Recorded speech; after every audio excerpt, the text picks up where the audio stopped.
Hello everyone, I hope आप सभी एकदम बढ़िया होंगे। तो चलिए आज हम एक छोटे से कॉन्सेप्ट को रिवाइज करते हैं।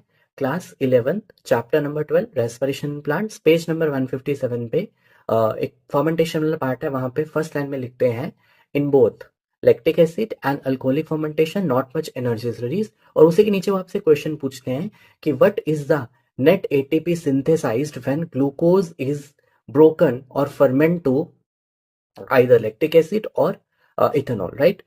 तो यहाँ पर दो टाइप्स हैं, अल्कोहलिक फर्मेंटेशन है, लैक्टिक एसिड फर्मेंटेशन। अगर हम अल्कोहलिक फर्मेंटेशन की बात करें तो सबसे पहले आपका ग्लूकोज ग्लाइकोलिटिक पाथवे में जाएगा, दो मॉलिक्यूल्स पायरुवेट के बनेंगे और नेट गेन आपको दो एटीपी और दो एनएडीएच का होगा, राइट। अब पायरुवेट तो बन गया। अब पायरुवेट को फर्स्ट एसिटल्डिहाइड में कन्वर्ट किया जाता है by the process of decarboxylation and then acetaldehyde ethanol में कन्वर्ट होता है in the presence of alcohol dehydrogenase, right.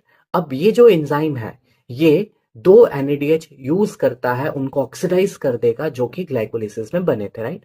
तो जब हम होल प्रोसेस को देखते हैं तो होल प्रोसेस जब हुआ, ग्लूकोज को पार्शियली ब्रेक डाउन किया गया इनटू इथेनॉल, आपको सिर्फ दो ही एटीपी का नेट गेन हुआ, राइट। और जो दो दो एनएडीएच बने थे वो यूज हो गए।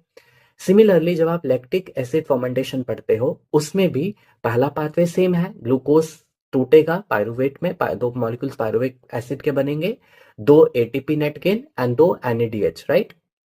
फिर जो पायरुवेट है, पायरुविक एसिड है, वो कन्वर्ट होगा लैक्टेट में इन the presence of lactate dehydrogenase. ये एंजाइम भी यहाँ पर हमारा एनएडीएच को ऑक्सीडाइज कर लेगा, यानी कि उसको यूज कर लेगा, right. So in this case also you are having only two ATP, right. So thank you. Hello everyone, I hope आप सभी एकदम बढ़िया होंगे। तो चलिए आज हम एक छोटे से कॉन्सेप्ट को रिवाइज करते हैं।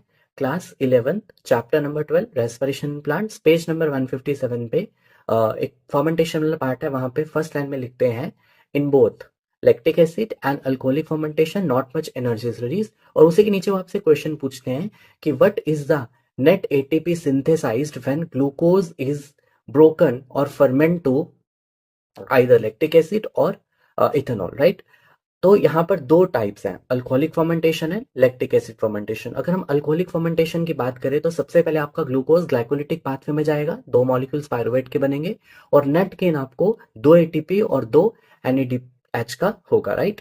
अब पायरुवेट तो बन गया। अब पायरुवेट को फर्स्ट एसिटल्डिहाइड में कन्वर्ट किया जाता है by the process of decarboxylation and then acetaldehyde ethanol में कन्वर्ट होता है in the presence of alcohol dehydrogenase, right. अब ये जो एंजाइम है ये दो एनएडीएच यूज करता है, उनको ऑक्सीडाइज कर देगा जो कि ग्लाइकोलिसिस में बने।